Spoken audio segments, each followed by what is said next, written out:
The revolution is here. A movement of people free to live, work, and choose. We won't tell you what to think. We just demand that you think for yourself. This is Kibbe on Liberty.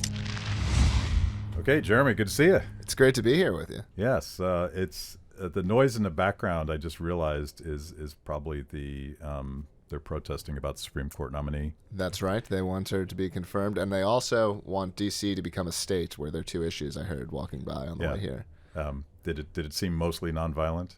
It was a peaceful protest as far as I could tell. Cool. And you love coming to Washington D.C., right? We don't quite get things like that in New Hampshire too often, which is where I'm from. But you were here. I should context this by saying I saw you give a talk at PorcFest this year, talking about the travails of LBRY and Odyssey, which you're co-founder of those platforms? That's right. I'm the CEO of LBRY, which is a blockchain-based publishing protocol. It does to publishing what Bitcoin does to money is one way we say that. But most people use it through this website called Odyssey, ODYSE.com. I believe you're on there. So Free the People's on Odyssey. Yeah, so people can follow Free the People on Odyssey. Incredible amount of content on there, very easy to use. So sometimes you hear blockchain and people are like, oh, that's complicated. Odyssey is really easy to use. It's being used by something like 30 or 40 million people each month, and it's been getting bigger and bigger. So I want to get into that and sort of do like LBRY 101 for idiots like me. Yeah. I'm struggling. So I'm an economist, and I get Hayek and I get the power of decentralized systems, and I've been talking on this show for several years about how we deal with social media censorship and how we deal with which is becoming more and more like actual just plain old government censorship. The bright line's not there anymore. But why don't we take a step back, because I saw you, and we'll get into your SEC problems, which is why you're in D.C., but give us sort of a 101, like how does LBRY work? And so it's a publishing platform, but it's also it solves the compensation problem. Yeah, so I'll get into all this, but I want to first hit on something that you said about blockchain. I'm an idiot. First, you're obviously not an idiot, but that I think is part of the problem in blockchain, right? Cars are a wonderful invention. You don't need to understand how an internal combustion engine works to get in your car and drive it. You understand the benefits. You don't have to understand the details. So we're going to talk about how that car works, I think, a little bit. But I think what's most important to understand is anyone in the world can go to odyssey.com or get one of the Odyssey apps out of the app stores. They can publish via that app. They can find content via that app. And those bad things that have happened, whether you blame government or the private corporations, and you could blame either of them, that it's not possible for that stuff to happen in the same way. And so that's the important thing, right? That is, you can get in this thing and go 70 miles an hour instead of getting on your horse, right? Like that's the important thing. So as we get into the details, don't have to understand all the details to understand the properties, right? Is that from a marketing and PR and building your community is the intimidation of, I don't get blockchain, a part of your problem? No, Odyssey doesn't put blockchain at the front of it, because again, to me, that's like talk about what's good, talk about the properties. People don't need to care, and I guess I talk about it that way because I think a lot of people who have become enthusiastic about blockchain, they did do that dive. They did go and understand the internals, and that created their excitement. But people don't actually need to understand all of that stuff to understand the benefit. And so I like to keep the focus on the benefit. If I'm on I'm a computer science guy. I'm a nerd. I can go deep on the details, but I think that that's actually not for a lot of people, what's important. But I'll attempt to unpack LBRY for you here. So LBRY is a public proof of work blockchain. We don't need to necessarily explain all this, but that's what Bitcoin is. And so the key thing that public blockchains can do is they can have a record of things that's not owned or controlled by any one party. That's what Bitcoin does. It says this address is this amount of coins. This address is this amount of coins. It's a very simple ledger. That same technology can be used to store other information, not just financial information. And so what we do with the LBRY blockchain is we allow anyone to create an identity, a handle, just like a username, and we allow those handles and usernames to publish content. And for the techie people, I'll say just the metadata goes on the blockchain, not the content that goes into a peer-to-peer network. But we don't need to get into all that. The key thing is that blockchain has this property that if I have the password to my account, if I have the wallet, that's mine. There's no ability for some other intermediary to go in there. So if you publish something, my company can't remove that metadata. We can't remove it from the blockchain. Your handle, we can't take your handle away from you, right? And these are the properties that are really important that this system provides. I saw Tim Pool was grilling the CEO of Rumble, or I think it was Rumble. And, they're claiming that they're not going to censor content. That's like their whole marketing plan. But he kept asking them, well, what happens when the government comes after you? What happens when you become big enough that you sell and you're no longer the majority owner of this thing? And it's the inherent problem with the top-down system is that eventually somebody gets control of that, and eventually whatever the founder's vision was will get corrupted by future generations that have different agendas or different needs. I think that's precisely correct. I don't dispute that at all. I think Google, people maybe would argue about this, but I think Google was like a pretty decent company around a decade ago. Mm-hmm. I think there's something happened. We can debate what that was. But I think something changed. I think what you described is exactly what happens. And what we've done is we've designed a system from day one to sort of make some of those things impossible. So rather than saying, we're good guys, and I think we are good guys, but what happens, exactly you said, what happens if I get a brainworm and I become evil, however it happens. And because of our design, we don't control the blockchain. We don't control the data network. And everything we've done and built is open source, which means that other people can run it and other people can do other forms of it. So that kind of thing really can't play out the same way. I will say, just because I like to be very honest, those things can happen on Odyssey in the same way that Coinbase can block Bitcoin transactions to Russia. Mm-hmm. That doesn't mean the Bitcoin network can block transactions to Russia, but apps and things like that, they can always do those things. But the underlying LBRY network, those kinds of things can't happen. They can't happen there. Yeah. So how do you deal with rules? I'm thinking about Silk Road. Yeah. And how the founder of Silk Road was held accountable for the behavior on Silk Road. Are you responsible for how do you deal with violence and kiddie porn and all sorts of horrible things that happen on? Yeah. So it's a very good question. And I'll explain how we deal with it first, and then if that doesn't answer liability type questions, I'll get into that. So first, it's important to remember that LBRY is a protocol. So in the same way that HTTP is the protocol that powers our web browser, or SMTP is the protocol that powers our email, the idea that a protocol doesn't have one place that you can go to control the entire thing, that's actually normal. That's the way that if someone is emailing something illegal, you can't call up the CEO of email, right? You can call up providers and stop it at that level. And so in a lot of ways, it's quite similar, mm-hmm. Same kind of thing. What we then also do is we do process government requests, and we put out this statement on the blockchain that says we've been told that these blockchain sectors are in violation of this country's laws. So effectively saying this sector is illegal in the United States to return. And then nodes that want to operate legally, which as far as we know, that's what everyone is doing, they will not return those segments that have been marked illegal. And so that's the way we deal with it. Certainly I don't want to be encouraging some of the things that you've talked about. And so that's our way of also attempting to stop it. So that's how we deal with it from a technical mm-hmm. perspective.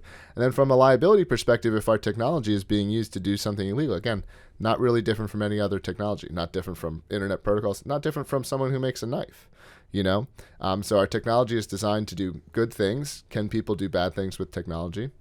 true of a lot of technology, but at that point, we're not the ones doing it. Yeah.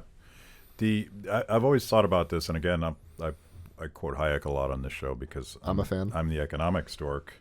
But particularly his whole notion about how the rules of civil society evolve spontaneously as people figure stuff out, and part of that dynamic is the community deciding that certain behavior is not appropriate, and I assume that plays out in a blockchain world. I don't think we know yet because it's too early to know, and you're dealing with government regulations, and you're dealing with your Wikipedia page is kind of funny because did you realize that LBRY is a far right conspiracy? I actually did not know that they said that. I mean, I guess that's the standard attack against anything that's successful. I mean, you can go on or anything that's not controlled anymore. Yeah, the narrative is dropped down from some magical chute, and that's the thing, and everything else is now far right, I guess. Right. I mean, anyone can go to the homepage of Odyssey and look at the roster of creators that are on that homepage or in some of the categories, and no one in their right mind would say this is a far right website. Now, I think we're approaching 20 million videos. Could someone find a video from the far right? Of course. You can find a far left video. But you're going to find more cooking videos or things like that, I think, than you'd find of any of that stuff. Cooking, yeah. Well, we've got to censor some of those recipes. I mean, once people figure out. Yeah. So tell me where you guys built this, when, and where are you at in the community, and what's the aspiration? Yeah. So work began on this project all the way back in 2015, or maybe even the end of 2014 from a conceptual basis, but definitely began in earnest in 2015. The blockchain went live in 2016. It's funny, I had to go over, to talk about it later, I had to go over some of this stuff yesterday. So all this timeline is more fresh in my mind than it even is typically. And it kind of grew slowly from there, from a couple hundred people a day using it to a couple thousand to tens of thousands to, now a couple million people or more each day, going on and accessing content. And to me, well, I used to be sort of embarrassed by the scale of our ambitions, but I feel like I've made it far enough. I can kind of say them with a straight face. We think this technology can be used by billions of people. We think it fundamentally changes the way that we publish information online for the better. So you don't have to trust these big tech companies who have sort of repeatedly, even if it's not the censorship, they do this model where they build something great and then they turn that monetization dial and they squeeze you. Mm-hmm. And so, we think we've built something that's really it's transformative, and it's better than the status quo. And I think this is also important. It's one of the reasons that I don't like the label alt tech. I think alt tech is fair for something like a Gab or a Rumble because they're just trying to clone what exists. We're the successor. We've built something that's genuinely different. It's not just a clone.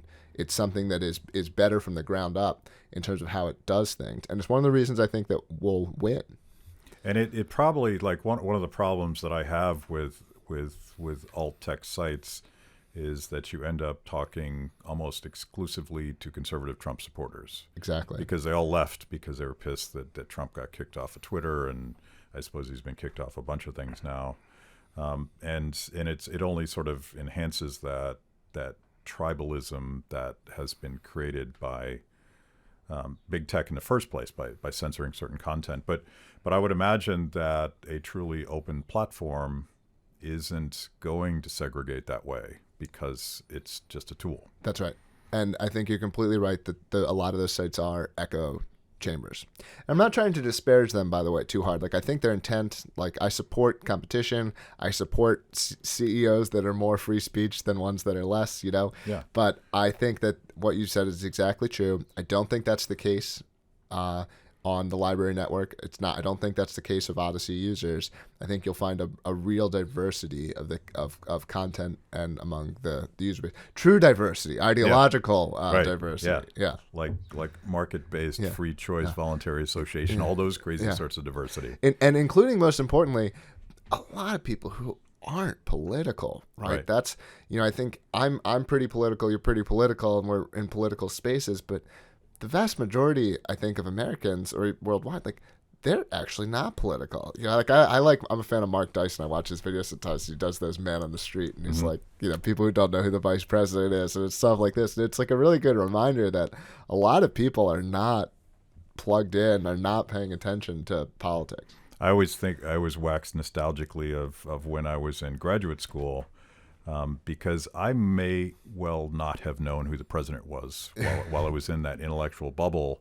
And then it came out of it, and it was super harsh being then injected into like the day-to-day. Like I feel like I get a little bit stupider watching Congress work every day, and it would be nice to check out. Yeah, it would be that. I mean, that's actually my ideal form of government. Yeah, I want to know as much about the structure of my government as I do about how McDonald's is run or whatever. I want it to provide a service, and I like it, and I don't have to care about the internal governance structure. Is it a worker cooperative? Is it top down? Is it bottom up? I don't know. I go in and I get a sandwich for a good price, and I'm happy. Like that's. I would like government to be much more that space of being a service where we don't have to concern ourselves over broadly with that structure. And now I'm saying at the larger level, locally, community level, that might be a little bit different, but at any level above the community, that's what I'd like. And that's like one of the reasons, going back to, most people may not know who the vice president is. Most people don't pay that much attention to politics, and their mental health level is probably a little bit higher for that. But one of the reasons that, as much as I'd like to, I haven't left Twitter, is that I don't want to just speak to a libertarian echo chamber or a conservative echo chamber and then go over and talk to the progressive echo chamber, because I feel like you're leaving most people off the table at that point. And those are the people we should be talking to precisely, is people that will care a little bit if they keep their schools shut down for 2 years and suddenly moms are like, what's going on? Yeah. And so we need to reach those folks, and you just can't do that if you're in your little tribal echo chamber. I completely agree. I also, in terms of politics, like, I'm not a prescriptivist. Like, I see my politics much more as a sort of personal preference. Like, I would like to live this way. I think there's several million other people who would want to live the way that similar to I do. All right, that's sufficient. I'm pretty libertarian for people who know me, but like, unlike at least some, like, look, you're a communist, fine. Like, I don't care. Or do you demand worldwide communism? Okay, we might have a problem. But like, if you want to have your communist space, I'm skeptical it will work well for you. But like, by all means, maybe it'll be awesome. Maybe I'll be persuaded to be a communist once I see how great your society is. And that's sort of like, I mentioned a Free State Project, and you're very involved in that. I don't know when you got involved in it. Are you sort of an OG Free Stater? No, I actually moved up around the same time I started working on LBRY. The core of people were all pretty libertarian, and we all kind of, myself and the other sort of initial founder moved up there at the same time. So yeah, I've been up there since like 2016, and I'm a big fan of it. For libertarians, come check it out. Come for a visit, and come to PorcFest. You're gonna be there? Oh yeah. Yeah. So I think there's only like a couple hundred tickets left for PorcFest, so people should really grab them up. That's amazing. You guys got to raise your prices, I think. I'm sure that's controversial. I tell them that. I was like, guys, we're libertarians. Charge the market clearing price. I mean, we're supposed to understand this, but it's also it's a good problem to have, right? Yeah. It's just like the last 2 years where it's really taken off. Yes, it has really blown up the last 2 years. I mean, it's now. This is one of my troll statements, but it's now the longest running libertarian festival in the world, because we were the only libertarian event to really go on in 2020. So we didn't miss a year. We still held PorcFest in the summer of 2020 when very little was happening. Yeah, and well, it's probably directly related. The blowing up of Freedom Fest in terms of population has to be one of the positive effects of lockdowns. Yeah, absolutely. I mean, I think it's I didn't like a lot of what happened during COVID, but to me, as someone who wants to see sort of people sort themselves out, like, let's recognize our disagreements, let's stop trying to dominate one another, and let's have that sort of a little bit of a peaceful separation where, like if you're a democratic socialist, if you're whatever, like I don't demand worldwide libertarianism. I'd settle honestly for like 5 square miles. Due to the structure of the United States, we kind of have to go after a whole state. But like I'm not trying to take what you want away from you. I'm just trying to live the way that I and all of these other people would genuinely like to live. And I think that's a lesson for libertarians to learn from civil rights movements, right? Like, like homosexuals didn't try to convince people that being gay was awesome. They said, we're genuinely gay. We genuinely have these feelings, and like we're human, and you're hurting us, And I think that's how I feel as a libertarian. Like I don't want to speak for you, but like I'm genuinely offended by some of the things the government does to me in a way that I think 98% of the population is not, right? Their subjective experience is different from mine. And I don't know. So that's why I try to talk about it that way, because I think like, look, I'm a human. This is how it feels to me. It's my lived experience, as it were, Yeah. And so I think there's something to that. I want to go back to Odyssey and LBRY, because some of my tech friends told me that the challenge with blockchain social media platforms is figuring out how to monetize it. That's right. And how to fund creators, and how to make a return for the work that you put into it. And that is both the genius of LBRY, but also apparently controversial with the SEC. Is that a good way to put it? I'll happy to talk about the problems with the SEC, but I wouldn't tie those two together specifically. Okay, they are unrelated. I think they're mostly unrelated. I mean, the SEC is definitely concerned about the free flow of blockchain tokens, so there's a little bit of a relation, but they're specifically concerned with what we did with blockchain tokens. So the SEC's concerns would not affect users. The SEC is not, they're not alleging any way that other people. They're only alleging the way that we personally have used our tokens. But there is a token. That token can be freely traded. So in that same way that we can't interfere with your channel, we can't interfere with the ability of your fans to pay you or to support you. We can't interfere with the following relationship. When you click that follow button, that link is actually being recorded in your personal cryptocurrency wallet. In the same way that we can't take away your channel, all of that stuff is yours. You can take it with you. You sort of have exit rights. But a lot of the monetization is actually coming through Odyssey currently, and Odyssey is doing traditional monetization strategies as well. So you can get tips on your live chats. You can get tips on your videos. There is now just the beginning of an advertising program that actually just went live in the last several weeks, maybe a month or so. And so all the traditional monetization that's available is available through Odyssey as well. There's more that I would like to do with the blockchain stuff. The regulatory climate is very challenging for blockchain in the United States, but I think it's generally challenging in a lot of countries. So what's your opinion on the Biden executive order on crypto? Well, I mean, my current position is so bad that I would take regulation that I disagreed with, and it would still be a substantial improvement of the status quo. So, sort of what I might like from a sort of philosophical. Because you don't know what the rules are now. Yes, I mean, I'm literally. So I part of the reason I'm here in the studios. So I was in New York City yesterday. I did an 8-hour deposition with the SEC, so compulsory testimony, asking them about me and how I've been running the company. And it's mostly defense. You can't, there's no audience, there's no judge, so you're just I'm answering their questions truthfully, but they're making up the rules as they go. There is no publicly stated rules as to how public blockchain companies are supposed to operate. They're using a law from the 1940s. They're interpreting it extremely aggressively and basically saying that every single blockchain company is violating the law. There's no facts in our case that would be different from Ethereum. In fact, we have better facts. We didn't do what's called an ICO, which Ethereum did. So it's a pretty crazy case. There's no allegation of fraud. There's no victim. There's no one who came to the government and said you're doing something wrong. To some extent, I think they're going after us because we were very transparent, and the government's kind of lazy. So we were putting all of these spreadsheets online, detailing line by line, like here's how we're making use of the cryptocurrency token. And, some regulators said, hey, that's an easy case to make. Look, they gave us all the evidence publicly.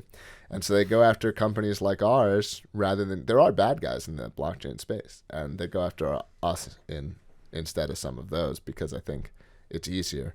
I've also heard more nefarious or conspiratorial explanations. We are obviously have been pretty disruptive to some powerful companies and some powerful entities. And I have no positive evidence of any of that, though, so I don't want to say that that's true. I mean, you could definitely imagine, I assume the moment that Hillary Clinton announced that cryptocurrency was the enemy of all that she held dear, I knew which side I was on. Right.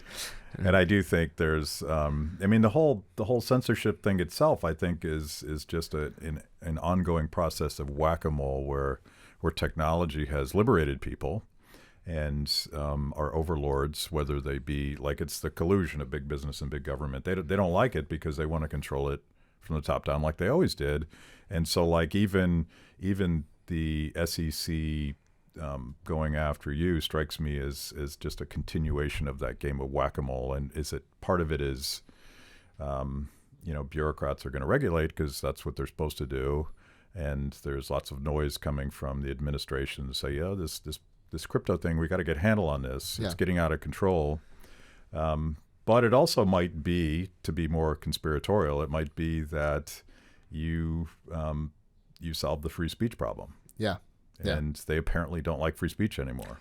Right. I mean, we've had some fun coverage from the mainstream press or the corporate press about the distribution of firearms CAD files, which are available via our protocol. That's some tiny fraction of overall content, but they get very upset about the distribution of these kinds of files. And so you're dealing with center left, very pro-government regulators, and they have a lot of discretion in terms of how they do their jobs as well. So even if it's not a top-down conspiracy, it can even be, well, these guys, we don't like their politics, let's go after them rather than go after someone else. Right. But it's a big deal because this precedent, it is going to affect 99, probably with a decimal and some more numbers, percentage of blockchain companies. I think you could stretch it to include Bitcoin, and it clearly would include Ethereum under the standard which they're suing us. So at some point you decided to talk about this publicly because there was a time when you were like, I probably shouldn't talk about this stuff. Yeah, I wish this is a struggle for me personally because I am very in favor of being transparent. The problem is, and I can't even fault businesses for thinking this way, but everyone is terrified of the SEC. Everyone, right? So when the case became public when it was filed, and we lost multiple vendors because no one wants to have the SEC come knocking on their door, even if they're not after you. I mean, we've had business partners. They get how much money does it cost to comply with a subpoena? And the SEC is being incredibly aggressive. So they go at now. Fortunately, they have not actually. They chose not to subpoena too many of our vendors or our business partners. But they can do whatever they want, and everyone in the blockchain is on thin ice and doesn't want to be the one who draws attention from the Eye of Sauron. And so everyone's nervous and everyone's scared. And then once you've been sort of touched by that taint, there's a sort of desire to stay away. And so that's why we didn't talk about it sooner. This case is 4 years old. Yeah, we're coming up on the 4-year anniversary of this case. They chose to file the case, right? So we've been under subpoena power since April of 2017. Hopefully you don't hate cats. Yeah, very cool. Mister. So we've been under subpoena power for, maybe it was 2018 because we're coming up on 4 years. But anyway, they waited until a couple of months before they were going to hit the statute of limitations right. before filing suit. they just left it open. We wouldn't hear from them for 8 months at a time, right? And we'd hear nothing, and then they'd come back and they'd ask for some more records, and they'd say, we're still looking into this. And then shortly before the statute of limitations was going to be hit, they chose to actually proceed and file the case. By the way, where do you stand on the cats versus dogs? Because clearly cats are the libertarian. As he trashes my. It depends. I like both of them. If I was gonna have one personally, I'd have a cat, because I think like it's a lot of work. Dogs, but dogs are great too. I grew up with dogs, and dogs are a lot of fun. Training dogs, playing with dogs. That's why we got into cats right after we got married, for the practical reason that they can kind of take care of themselves. Yeah. When you travel, although now they've demanded they have like a sitter, and we spend more money on them, but they live in a good life here. Yeah, but I do think that some dogs have sort of communist tendencies. It's just a fact. It's the way it is. Well, luckily they don't vote. Yeah. So I'm thinking about this, and this will you're a libertarian, but you suggested that a predictable regulatory structure would be the best thing to happen to your business. Well, no, not the best. The best thing to happen would be the government to say, let the free market reign, unless someone was defrauded, right, or lied to or whatever, then we're not going to touch it. That would be the ideal outcome. That outcome seems not on the table. So like I would take some rules that I disagreed with if they were clear, right, that over the status quo. Yeah. It sort of raises the question, like if the Biden administration is going to start making up rules, would you stop, dude? You're not going to stop. If the Biden administration is telling all of its alphabet agencies to start promulgating rules, maybe we do need Congress. I've had Warren Davidson on my show, who's a big crypto guy, and there are some better guys in Congress that are wanting to make sure that crypto is treated a lot like the internet. We're not gonna. Yes. We're not going to let them regulate it to death. Yes. And I think that, absolutely. I mean, I actually think, and maybe, man, this will get like clipped and I'll look really naive in a year or two maybe, but I kind of think that the incentives are such that the outcomes won't be too bad here, because there's not really that concerted of an anti-crypto block. Like, to the extent that there's an anti-crypto block, it's like almost reactionary to the pro-crypto block. The idea that like a lot of the financial institutions are already getting involved, like JP Morgan and Ethereum are already in bed together. Like they're this isn't. I don't think they're getting left out in the cold. So it's like where is the entity that is going to be that anti-block? Because there's a lot of people who are using it. There's a lot of enthusiasm, right? You're seeing, Coinbase and what's that other company with ads during the Super Bowl? This is something that's becoming really mainstreamed.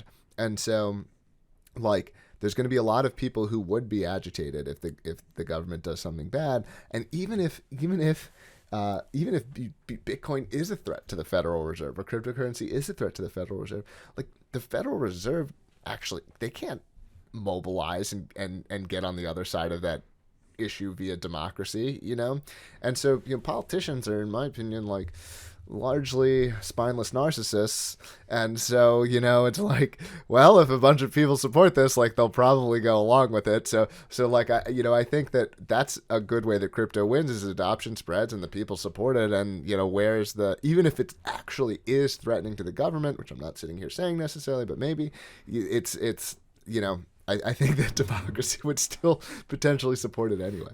Well, but it is so disruptive. I mean, let's play this out 5 years from now, and you've destroyed YouTube and Google with your democratic platform. Aren't they going to, I mean, I'm sure they already are, but aren't they going to go to these agencies and their chairman of jurisdictions and say, guys, we need to write a law to stop this? Yeah, it will be interesting to see how all this plays out. In the rosy picture that I just painted, maybe what's not rosy, but I'm not. I don't. There's a lot of scenarios, that could happen. But I think the best thing that we can do in the industry is, or just people that are users or enthusiastic about it, is like, rally together, work together, agitate on this issue, and leverage the fact that sort of a loud minority frequently does get what it wants, Yeah. particularly when there's not a loud minority on the other side of the issue. Yeah. And there's way more people who are animated about crypto, being safe and legal and these kinds of things than there is, I think, that is going to be on the other side of it. So I'm optimistic for those reasons. I obviously regulatory capture is a big problem, and companies getting legislation or regulatory actions that favor them from a business perspective, it does happen. But like companies at the same time, there's all kinds of things that they would like to happen if they could just use the government to do whatever they wanted to their competitors, and those things don't happen all the time. So I think I'm decently optimistic here. I feel like Justin Trudeau might have done us a favor with his hysterical overreaction to the Canadian truckers. Absolutely. And seizing their crypto bank accounts. Is that how you would say that? Yes, I think it's crypto is one of those things where every attack that doesn't destroy it kind of makes it stronger. Mm-hmm. It's on more people get onboarded, more people learn about it, more people understand why it's necessary and beneficial.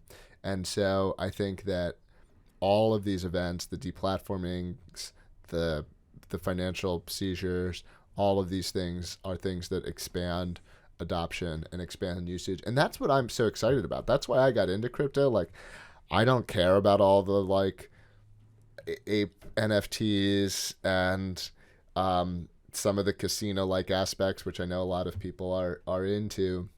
But I'm into crypto for the empowerment, right? I'm into crypto because you can go back back to Operation Choke Point under Obama, when the like DOJ put pressure on credit card companies to take away credit card processing from like people in firearms or drug paraphernalia or I think some aspects of pornography or various things, and they were literally denied credit card services when credit cards are not a competitive industry due to all the regulation, all the financial regulations.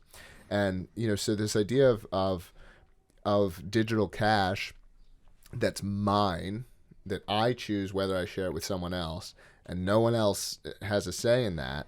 Like, that was what got me excited about Bitcoin.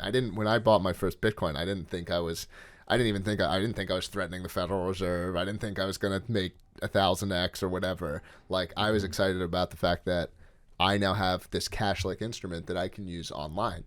And same kind of thing that got me excited about LBRY. I'm excited about the fact that I can have a handle that can't be taken away from me. I can publish something, and it can't easily be taken offline, or arguably can't be taken offline. And like, that's what's exciting.